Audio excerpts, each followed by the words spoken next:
Hello, everyone, and welcome to today's webinar, CCPA Challenges and Review of Emerging State Privacy Legislation. I'm Selena Mendieta, Meeting and Events Manager at HFTP. I hope everyone continues to stay safe and healthy. Before we begin the webinar, I want to invite you to another online opportunity scheduled for 2 p.m. Central Time today. HFTP Hangouts presents Finding Your Way in the COVID-19 World of Hotel Profitability. Visit the HFTP front page to register and see the complete Hangout schedule. If you are collecting educational credit today, please, you will need to self-report your hours through the HFTP account.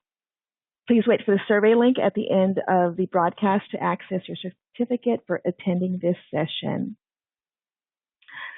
Today, we welcome Dan Clarke, President at IntraEdge, and Tom Lasiter, Director, Hospitality Americas at Intel Corporation.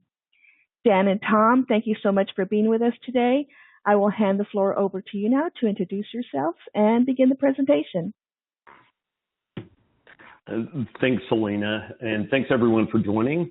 This is Tom Lasiter, and with Intel Corporation, and specifically what I like to do is take our product solutions and then help the industry develop solutions specifically for the hospitality space.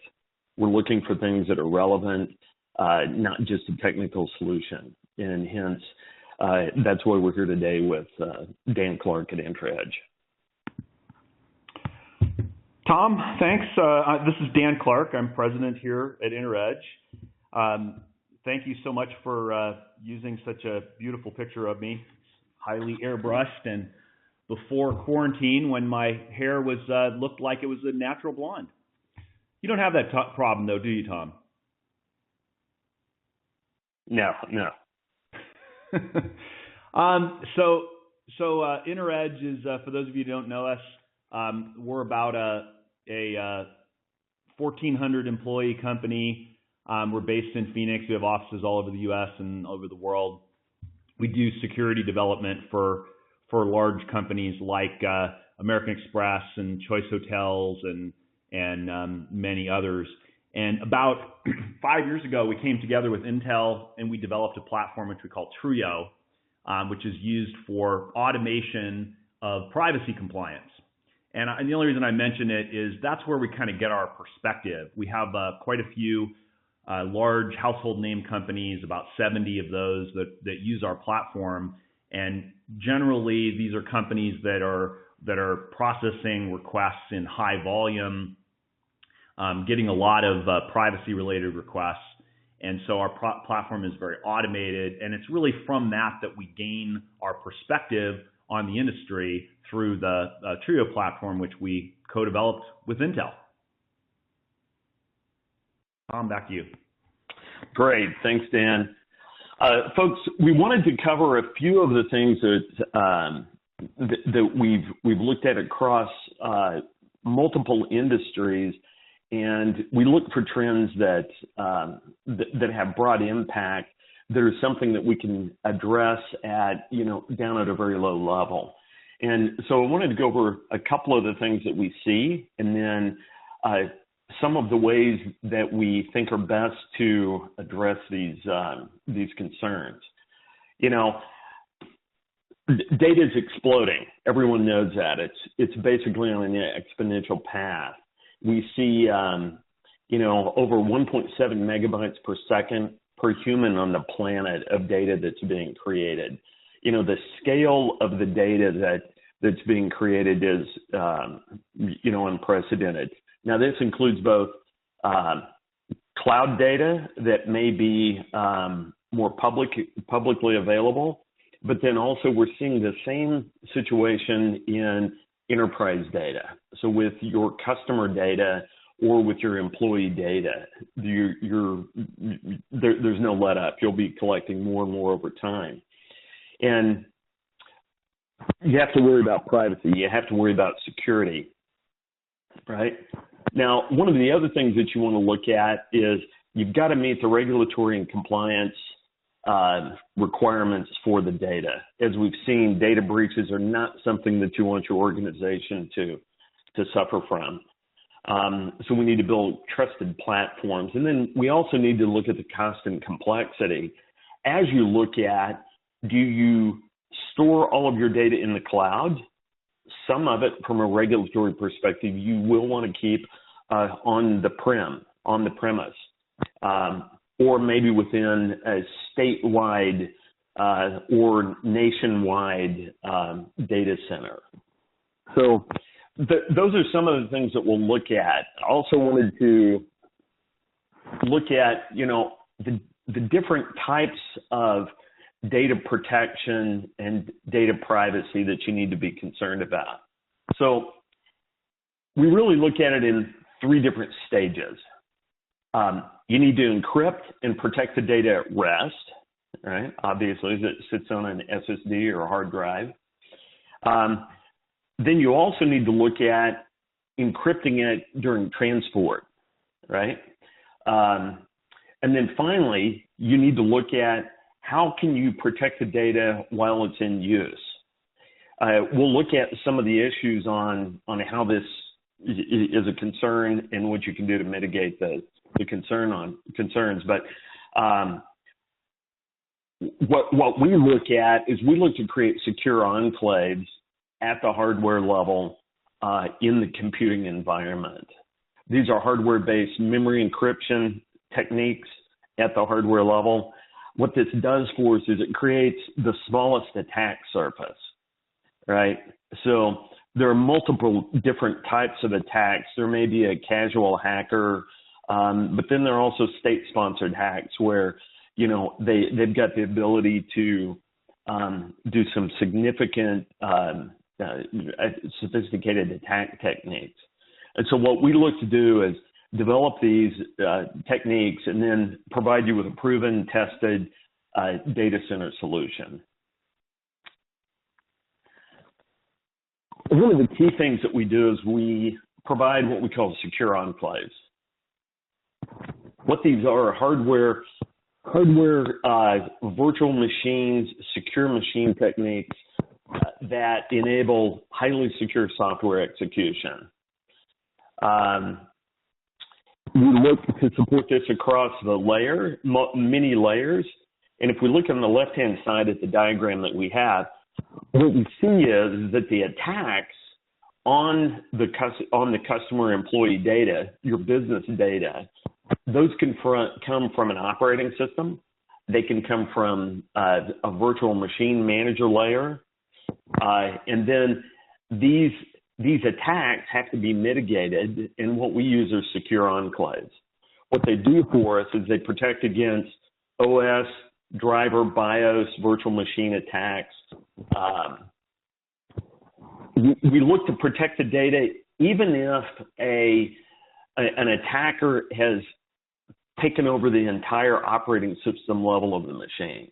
So what we do is we look to hide literally all the data in the protected machines in data enclaves to keep it protected. Down at the hardware level, we even protect the data as it sits in memory, whether it's being stored there, whether it's being executed on.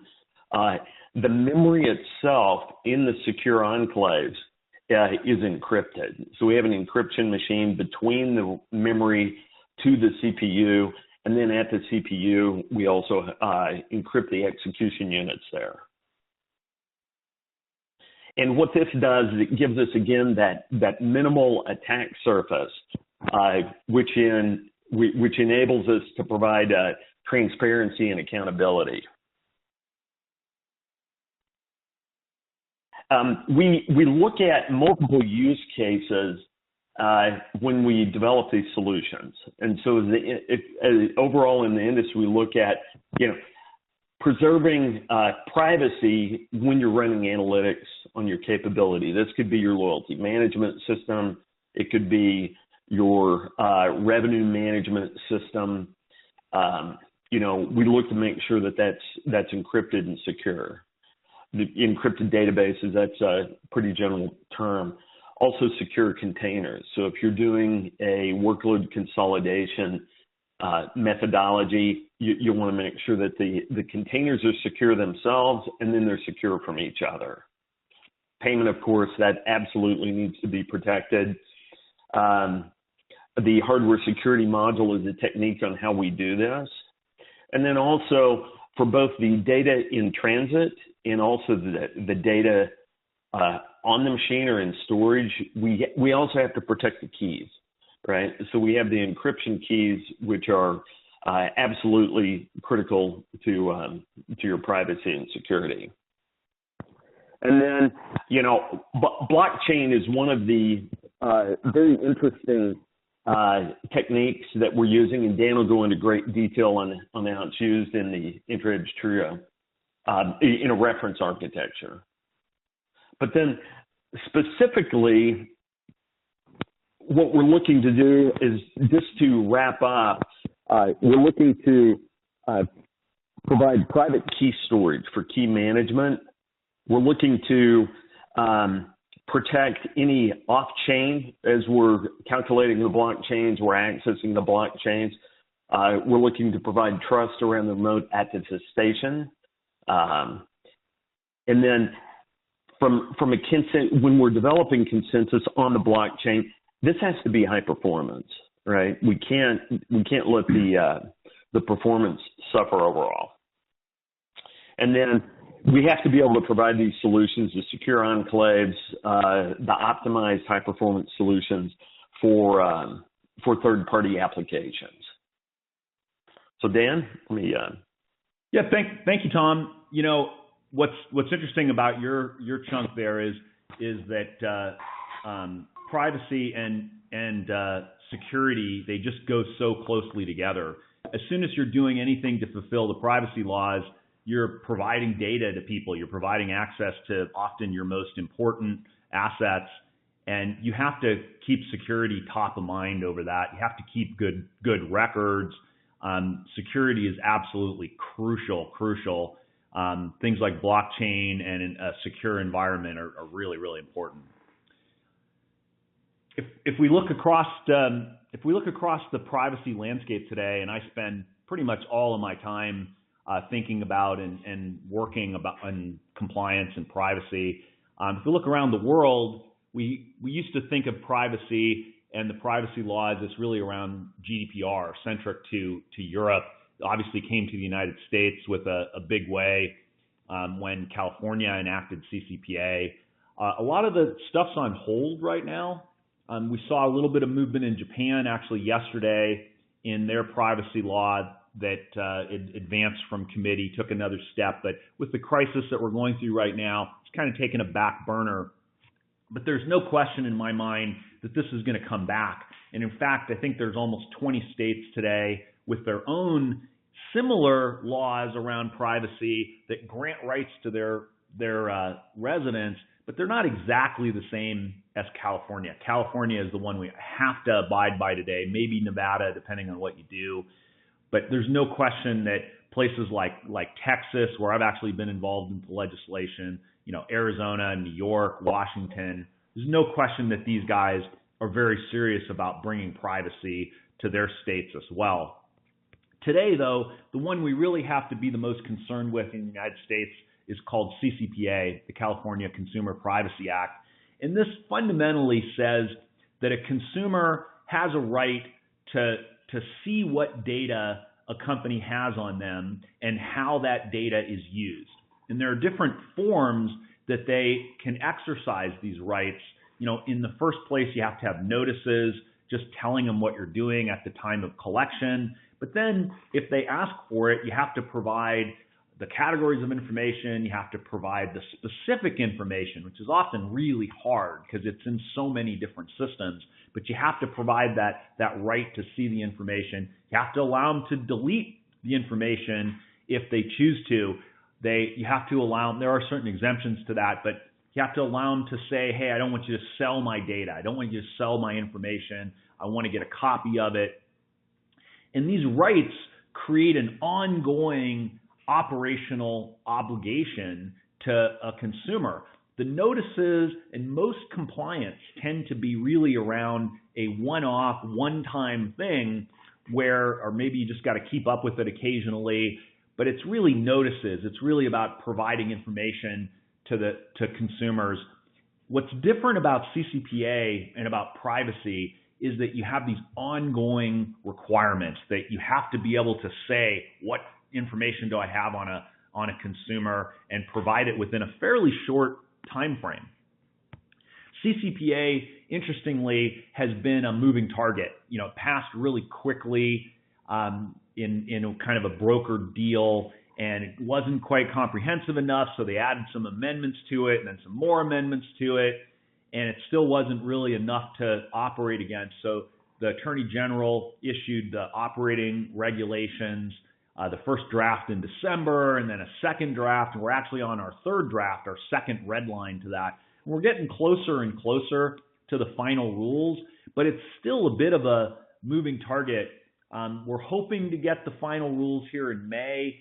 I'm an optimist. I'm still hoping for May, but most people think it's probably not going to be until June. And then enforcement actually comes in place really quickly after that in July. In fact, we get a lot of questions about, hey, the enforcement in July, is that really going to happen? The Attorney General has been asked that both informally and then unusually stepped of doing a formal inquiry. And they came back and said, yes, we're going to start enforcing it July 1st. You've had plenty of time and plenty of notice on this. I got to think they're going to give some accommodation to people who are dealing with the crisis today, but they're not going to extend the deadline. And in fact, there's a new version of it that may be on the ballot in November called CPRA. I don't think that's going to make the ballot, but it might. And then at the end of the year, assuming there's no other changes, then actually we're going to have to start dealing with employment data too. Right now it's just consumer-focused data, but at the end of the year, the sunset clause expires and you have to start dealing with the same kind of ongoing questions from your employees and former employees. CCPA is something you got to keep up with because it is constantly moving. There's a lot of gray area around it, and it's important that you keep up with the changes. I just like to point out, I'm not a lawyer. I don't know if we have a bunch of lawyers on the phone here, but I'm not an attorney. I get my information really from operating a platform, but we do that at fairly high volume.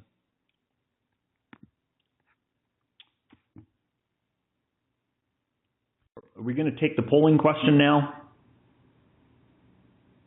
Very good. On your screen, you should see the first polling question.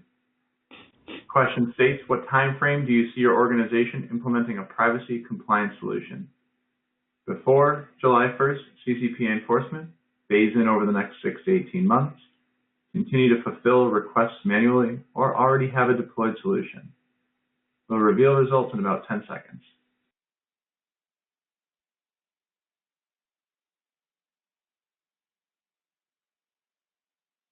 All right, very good. At this time, 0% of attendees have selected before July 1st. 57% of attendees have selected phase in over the next 6 to 18 months. 29% of attendees have selected continue to fulfill requests manually, and 14% have selected already have a deployed solution. All right, back to you. Great, thanks. Yeah, not too surprising that you're going to approach this in phases. Handling requests is sort of the first most important thing in privacy compliance. You have to be able to intake a request. A consumer has a right to say, do not sell, I want to delete my data, I want to see my data. And you have to be able to just intake those. One of the questions that we get all the time, especially because of the volume of platform that we operate, is just kind of what kind of volume are people getting? And this does vary by industry. Hospitality tends to be a little bit at the higher end of the spectrum. The more consumers you reach, the more requests you're generally going to get. But surprisingly, consumers are executing their rights.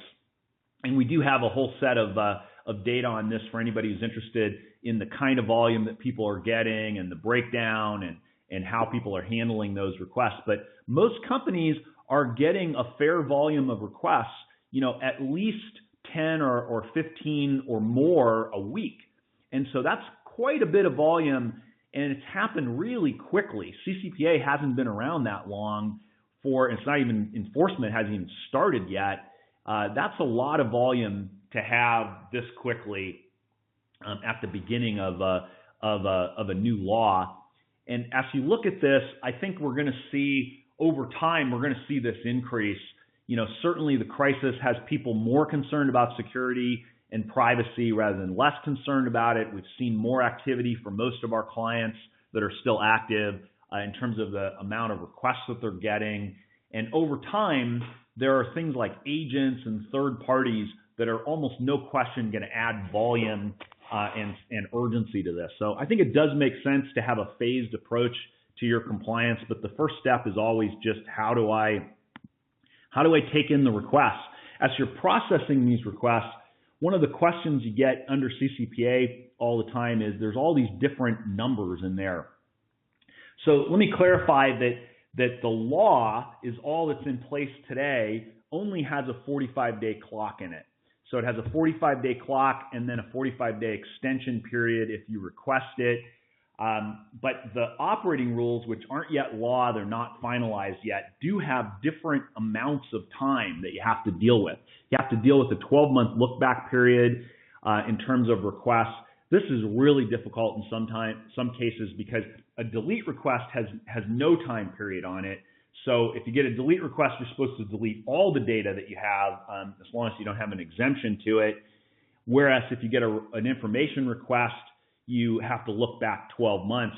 This creates some confusion because you might get an information request and you say, well, I don't have any data on you because I don't have any in the last 12 months. And yet you do have data on them that's 13 months old and they get a delete request and now you got to go back and reprocess that. The 45 days is a calendar days, and it does encapsulate any of the other number of days that you have. Best practices is that you should confirm receipt of a request within 10 days or less even. And really you should do your verification and validation of the consumer. That's not in the law, but I certainly think best practices is you should do it fairly quickly. 45 days sounds like a lot of time, but man, it goes by in a hurry when you're trying to deal with requests. Hey Dan, this is Tom. A question for you. So, how fine-grained should the delete request be? So, as an example, if I'm in a hoteliers loyalty program, I may not want them to share my data with a third party. Or I may not want them to track, how much food and beverage that I purchase, right? So is this just simply a delete request, or would I typically be able to go in and opt out of certain information tracking? Does that make sense? Yeah, that makes sense. So delete requests can come in different flavors. A global delete request, or what we kind of informally call a nuclear delete request, means it's absolutely everything. So absolutely everything you have that is in your loyalty system means that you purge everything about them. If you passed information to a third party, then it would be your responsibility to pass along that delete request. And so those are the big global delete requests, which absolutely mean everything. Now, there are certain exemptions to it. You have HIPAA exemptions, GLBA exemptions. For a hospitality client, the exemption probably is just going to be around your accounting system. You do have a right to keep stuff for accounting reasons. You don't have a right to say, no, I'm not going to delete you from the loyalty system, even though they joined the loyalty system, even though that they have points. So what we really recommend a customer do is ask that consumer, do you really mean this? Do you really want to delete absolutely everything? Or are you really asking us something else?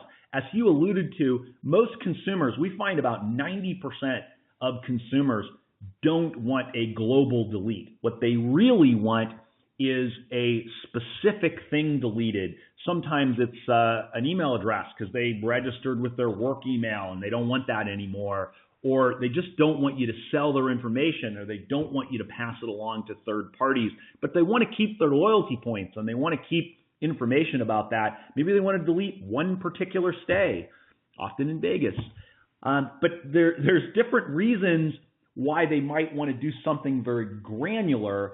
And so one of the biggest things you can do actually is, as you're intaking this request, create a dialogue with your consumer and ask them, hey, what specifically are you trying to get rid of, and what are the consequences of that? That's one of the biggest things that you can do, actually. If you look at the type of requests that you get, there are various degrees of right to know and delete, but if you kind of lump them together into a delete, do not sell, and right to know request, this impacts lots of different systems. Do not sell is a right you have under CCPA that says don't sell my data. And you might think to yourself, well, I'm not really selling data because I don't get money for transmitting data. But the definition of sale is so broad under CCPA. If you get any type of remuneration for transmitting data, that constitutes a sale. If you're using third-party cookies, for example, that probably constitutes a sale under CCPA. The good thing about do not sell is it doesn't typically impact a lot of systems. It does have very few exemptions. Other than an employee, there's very few exemptions to do not sell, but it doesn't impact a lot of systems. So typically you don't have to go and look up in lots of different systems, but a delete request or a right to know request, man, those tend to impact a lot of systems. You think about how many places you have personal information on a consumer, and typically it's at least dozens of systems. It's reservation systems, it's loyalty systems, it's marketing systems. You might have it in parking lot security systems, third-party systems that you're keeping. Maybe you've got a restaurant inside one of your locations that you pass information to. It is so broad, and that's what creates a lot of the challenges. Then when you compile a response, typically you have to explain what your response is as well. And you have to say, on the do not sell, again, it usually only hits one system. You just have to say when you've completed it back in your response. But on the right to know and the delete request, you have to talk about individually for that specific request, did you take any exemptions? Did I keep it in the one system, like the accounting system where I might have an exemption, but I didn't keep it in other places? And the same thing on the right to know. If you're only showing 12 months of data, the best practice is to tell them that, because if you're showing them only 12 months of data and you have data that predates that, you could create confusion with your consumer. So you've got to be really careful in the way you respond to these, and making sure that you compile the right kind of response. And then in terms of evidence of this, unfortunately, we're going to get sued. Unfortunately, we're going to get auditors and potentially the Attorney General or DPOs who want to see the evidence that you did actually take the actions that you did. You shouldn't think about this later. You need to think about this as you're intaking the requests. Have in place, hey, when did I get it? When did I respond? When did I compile an answer, to make sure that you're meeting your deadlines and that you can produce the reports that you need later. It's very complicated, I know, but it's important to map this out fairly early on. Otherwise, it's very difficult to comply on an ongoing basis. As you're formulating responses, this tends to be one of the biggest questions that we get from industry is, when I'm formulating a response, normally a response to a request from a consumer is automated, and it's difficult to have that level of automation in responses. Our platform does that automatically, but if you're intaking things manually and you're fulfilling things manually, a do not sell, you might be able to have an automated or a standard response for, because it tends to be the same all the time. But a delete request, certainly right to know request, you have to actually compile these things typically from a number of different systems. Remember, you do have a time frame on this, and you have to state if you're taking any exemptions in any of your systems. So typically what you have to do is you have to kind of break this into a large, take that request, break it into a large number of tasks, kind of one task for each system, and then have each system owner respond and say, hey, here's what I ended up as my response from the loyalty system. We took you out of that. Here's what I responded in the accounting system. We didn't take you out. We left you here for a certain amount of time for tax compliance reasons. And then it is good to have some kind of contact information on the response that you formulate, that you compile, that gives a consumer an idea of what they can do if they have further questions.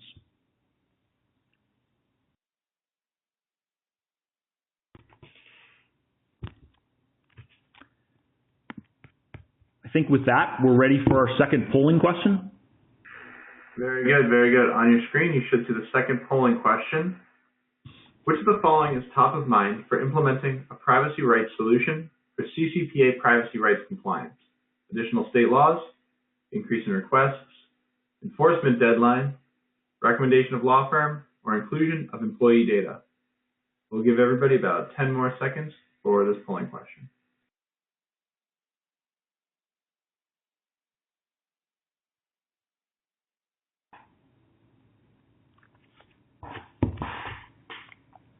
All right, some results are still coming in, but at this time, 38% of attendees have selected additional state laws, 13% increase in requests, 25% enforcement deadline, 13% for both recommendation of law firm and inclusion of employee data. All right, back to you. Yeah, I think it makes sense that top of mind is other state laws. Most of us operate across most or all of the states. And, they are kind of on hold right now. You only have to deal with California right this second, maybe Nevada.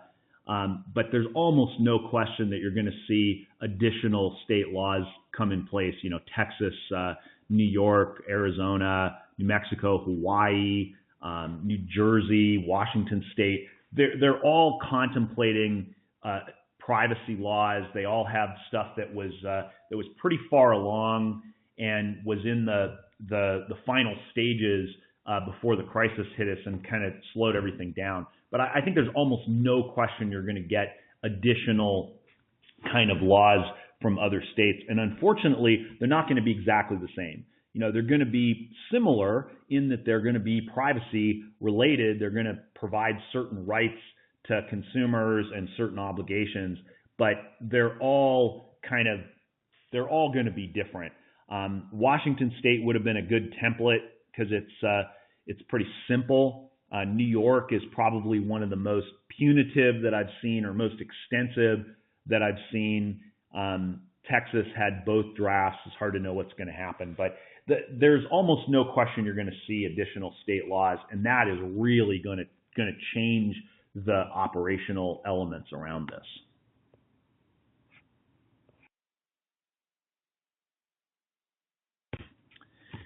Think about third parties for a second. We all have third parties, no matter what industry you're in, but certainly in hospitality, you have lots of third parties that you're dealing with. These are companies that, maybe you have a restaurant inside one of your properties. Maybe you've got a marketing company that you use for email campaigns. Maybe you're using Facebook. Maybe you're have a delivery company for flowers. I mean, there's so many places where we're used to using third parties, and we're kind of used to passing information to them that is personal information on consumers. We have to start to rethink that under CCPA and under privacy laws. How much am I passing this information? Do I really have to pass that information? Then you start to think about third companies that we're using, like if you use Google Analytics, the audience manager agreement says right in it that they sell your information. So pretty clearly that would qualify a sale of data under CCPA and a third party. And it's your obligation to make sure that those third parties are informed of any request that you get. So if you get a request for a do not sell and you're the one who passed the information to the third party, you have to pass to them that do not sell request. Same thing for a delete request. If you get a delete request and you're the one who passed that information to them, you need to pass that to them. It's really interesting that you can't control the third party, and it is written with that accommodation, but it's your job to make sure they're informed. You don't want to pass personal information when you're passing this notice to a third party. You know, our platform encrypts it and just sends them a link and says you have a message essentially, but you don't want to then create more personal information by passing personal information to a third party. So you got to be a little bit careful around that and how you pass that request along. We recommend that you log this very carefully because this is a place where I think you will see litigation down the road. We've already seen a couple of cases that have noted this under CCPA where it's your obligation, if you have the data, if you're the one who collected it and you pass it to a third party, make darn sure you're logging. Here's when I told them to delete that, whether you get a response or not. The IAB specification is interesting, and it was noted in the second red line to the operating rules that you need to respect this, and specifically that there can be a default. That may sound like a minor little thing, but it's actually a big deal when it comes to do not sell. What that means is that Safari, Apple, and Chrome have a default in the browser that says do not sell my data. So that's the default unless the consumer goes in and reconfigures it. Right now, that's largely ignored by ad companies and ad tech companies. Under CCPA, when the operating rules become final, assuming this stays in, which I think it will, then you'll be required to respect that do not sell flag, even if it's the default in the browser. And so this will be yet another reason why you need to make sure that you're capable and solid at processing do not sell requests.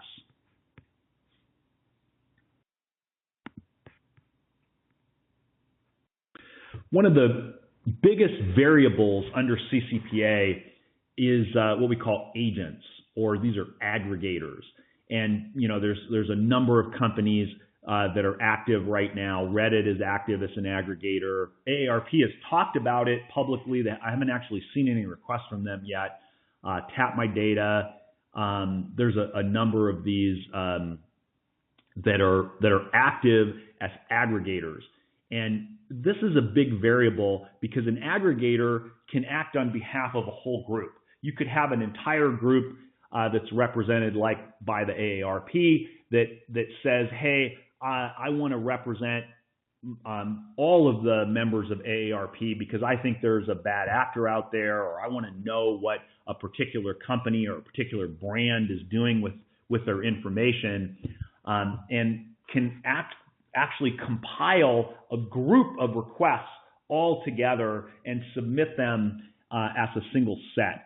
We've actually seen as many as 5,000 aggregator requests submitted in a single request by an aggregator. And the way you handle that and the way you react to that is important to understand. It's kind of like a security breach in that you don't want to prepare for the security breach when you have a security breach. You want to prepare for it in advance. We haven't seen a lot of aggregation requests. Probably Say Mine is the most active right now. Say Mine, you can go check and see if your particular brand is up on their site yet. If it's up on their site, then you can almost guarantee that you're getting at least some aggregator requests through them.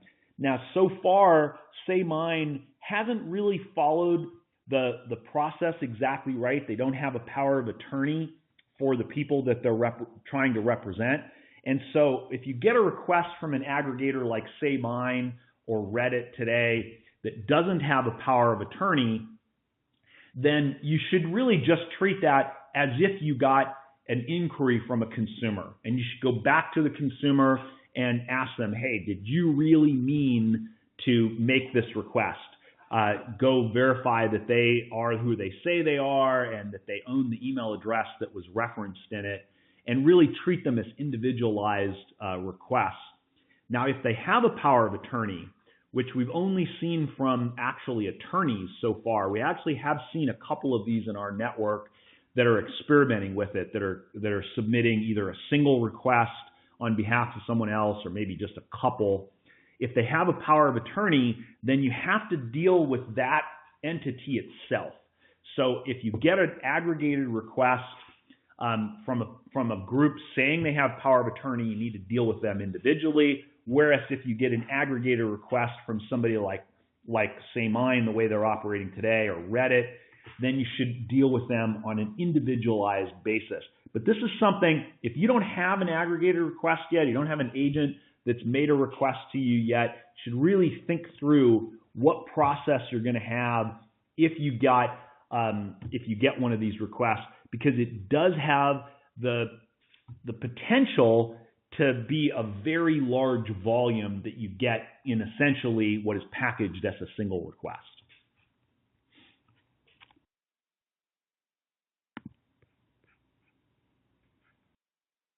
Verification and validation of a consumer is super important under CCPA. You're talking about disclosing really sensitive information. You know, you're providing the hotel stays, you're providing potentially financial information, you're providing their loyalty points and maybe access to that. These are very, very sensitive things that you're providing back to that consumer, and you don't want to provide it to the wrong person. If you do, that actually would constitute a breach. So it's very important that you verify and validate that consumer. In fact, that's even more important because what we see is we see a lot of fraud. We don't see a lot of delete request fraud as much. You get some, but that's actually not that common. But requests for information, we see kind of across our network, we see about 10% of it at the low end is actually not the consumer who's requesting the information. And at the high end, we see about 60%. And by the way, this is a fairly benign company. This isn't a company that's politically active. I'm really not sure, and they get a lot of requests, tens of thousands of requests. I'm not sure why they get so much fraud and spam, but they do, and it's fairly consistent. But you have to deal with this. You have to think to yourself, I need to verify and validate that consumer. And at a minimum, make sure that they own the email address where the request is coming from. Look it up in your records. Make sure that it matches up with the records and information that you have on this consumer. You can and absolutely should make them log in to any system that you have. So you have to have a process under CCPA to process people who don't have an account. But if they have an account, you're allowed to make them log in, and you absolutely should make them log in. Make them log into your website, make them log into their loyalty program. That will preserve all of the security measures that you have around whatever it is that's creating that login. So make them log in if you absolutely can. You can ask questions then around this, and you should ask questions, 2 or 3. Don't ask too many questions. Don't ask questions that are just an attempt to make it hard for the consumer. That is specifically not permitted under the draft operating regulations. So if you're a marketing company, you can't go out and ask them for a copy of their passport, for example. That would be considered onerous on the consumer to provide. So you should ask kind of just a pairing of, maybe what was the most recent stay that you had, one of the 4 following, which one was it? Something like that. You can ask them for their loyalty information if they have it. Again, make them log into that. When we get employment data that becomes effective, as of the end of the year, if that doesn't change, then you can't actually start off by saying, provide me with your employee ID, but you can use that as one of your verification questions. So if you get an employee or a former employee, you can't make them provide it to make the request. And it's a little bit of a fine grain here, but you can make the request, but as part of your verification and validation process, one of your questions can be what was your employee ID number, and that can allow you to sort of create that key. The draft operating regulations, initially they said everybody had to have an 800 number in addition to a form.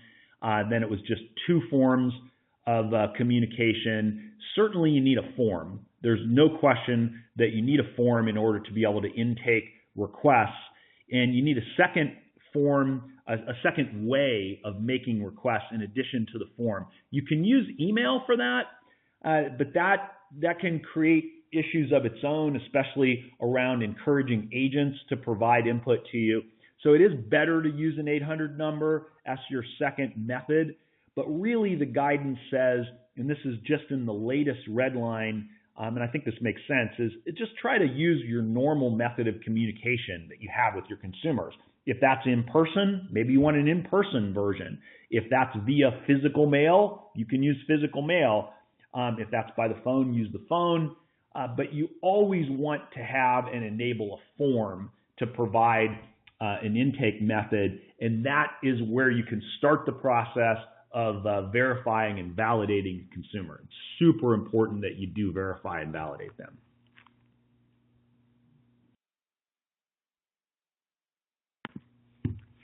How do I reduce the number of requests? We actually talked about this a little bit. The biggest thing you can do is provide consequences. Tell them, hey, what are the consequences of deleting your account? You're going to lose all your points. Do you really want to lose all your points? Most people don't want to do that. So the other thing you want to do is you want to ask them a specific question. What are you trying to get at here? What are you trying to delete? Are you trying to keep me from selling your information? Is there one specific stay you want to delete? Is there one specific piece of information that you want to change? By creating that dialogue and getting down to specifics, you'll find that most consumers just have one type of thing that they want to change. Reporting and evidence are super important under privacy and compliance in general. And in fact, this is where we employ the blockchain that Tom mentioned earlier. So if you're creating an evidentiary log, which you need to do as part of this, you have to report on it anyways, starting next year, but you want to have the evidence if you get sued, if you get an auditor's request, and you want to make sure that evidentiary log holds up. What we do is we use the Sawtooth Lake blockchain-based ledger from Intel, where we stamp all the information that goes in it. So we don't actually put the personal information into a blockchain. That would be a mistake too, because of course it's immutable in a blockchain. You don't want to write personal information into a blockchain. What you want to do is you want to hash that information and stamp it so that if somebody comes back and says, hey, when did you get that request? Did you meet that 45-day deadline? Did you really provide all the information that you were supposed to the consumer? What was the information? That you can provide this ledger and this log, and you can stand behind it and say, there's no question that this ledger and this log is accurate. It was stamped in a blockchain. And this is where we use the publicly available Sawtooth Lake Hyperledger blockchain from Intel. There is other reporting that you're required to do. It does depend on the size of the organization. I would assume kind of everybody who's on this call is above the threshold. So the threshold actually is not finalized. It was 4 million records, and then it was updated to 10 million records. I think it's going to end up at 10 million records, but records being not how many consumers you have, but everything that you have, IP addresses, email addresses, really everything. So I would think everybody on this call is going to meet that threshold. But assuming you meet the threshold, which again, I think is very likely, you actually have to provide reporting. Initially in the first draft, it was going to be proactively required to be submitted every quarter. That's not the case anymore. The rules as they stand today are starting next year, you have to provide a link to your report for the prior year. So the year that we're in right now, 2020, in 2021, you're going to have to provide a link to a report on that says how many requests did I get? What type of requests did I get? How long did it take for me to respond to those requests? What's the median or the mean time it took for me to respond to those requests? And the part that's kind of hard is that if you do partial deletions or partial exemptions, you actually need to provide accounting of that in your reporting. So if you completely deleted somebody, that counts as a complete delete. If you completely rejected it, which is very unusual, that would be a complete rejection in your report. But a lot of these are going to be partial, where, yeah, I deleted some of their information or most of the information, but I kept a little bit of it. You do have to report on that, which tends to be a challenge for the organization. This is where tools really do come in very, very handy. Even if you're doing stuff manually, most organizations have some type of a workflow management system, a ServiceNow or Jira or something like that, where you can use that at least to log everything and to make sure that when it comes time to create reports that you're able to do that. Our system creates reports automatically and all types of different ones that are valuable.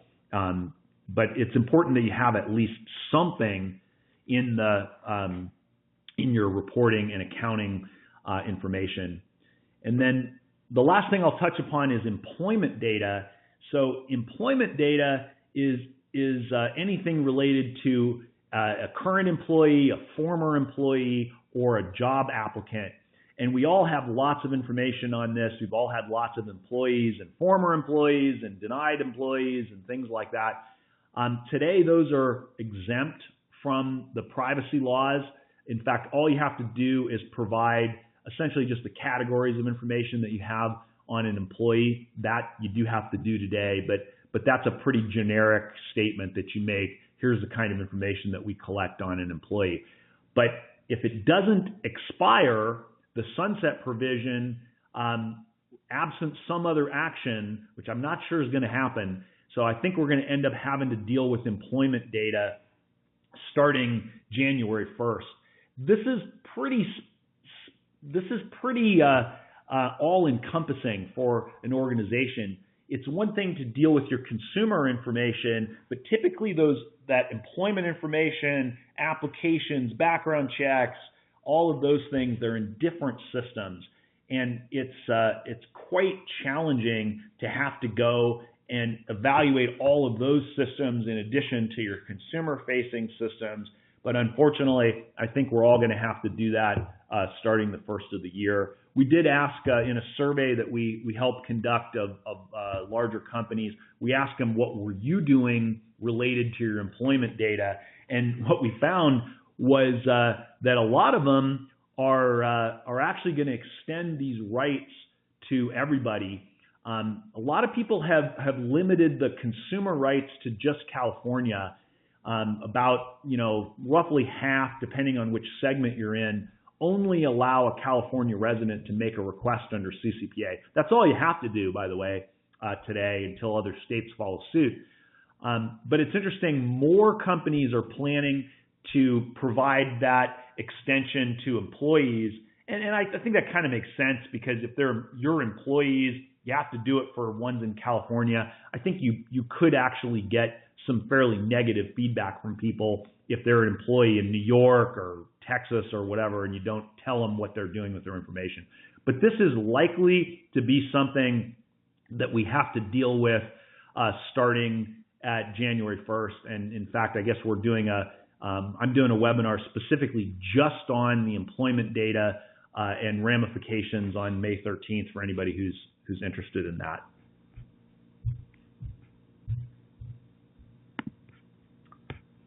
Tom, what did you think of all this? For me, it's raised it's raised a couple of questions, and there were a couple that came in. One is, what changes do we need to make to our current process to accommodate the employment data? Well, I think first of all, we don't know for sure that it's going to be a law. It's most likely to happen, and if it does, it'll be January 1st. But let's assume that it does happen, which I think is likely. There's a lot of processes you have to change, unfortunately. The intake process, I think you want to make sure during the intake process where you're taking a request that you have a verification question that asks them what their employee number was or makes them log into an employment system if you have that. But you want to make that part of the process. So you absolutely need a separate workflow for employment related. And then as you're interrogating those questions, you have to find that that's going to touch many systems that CCPA generally doesn't touch, because it's going to touch all of your employment related systems. I also would just point out that what we see for those who enabled this now is a much higher volume consistently coming from employees and former employees, and a lot of it is pre-litigation. A lot of it is almost like free discovery. So you really do have to think through this side of things.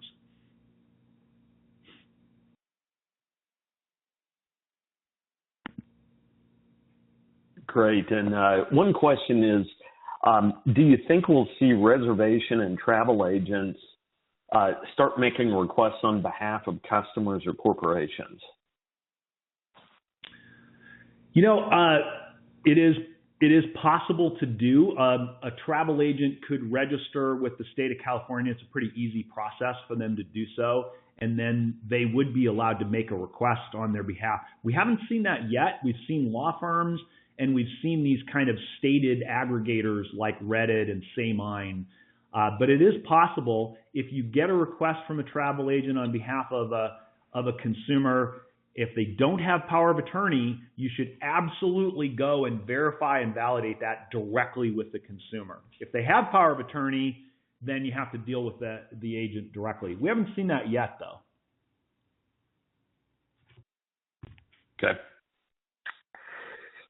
Okay, great, Tom and Dan. Looks like we're out of time. It's 12 noon our time here. So thank you so much for the presentation. A lot of good information for everyone there. There's some information that they've shared for to reach out to Truio if need be. And again, thanks everyone for joining. And thanks again, Dan and Tom. Thank you, Selena. Thanks, Selena.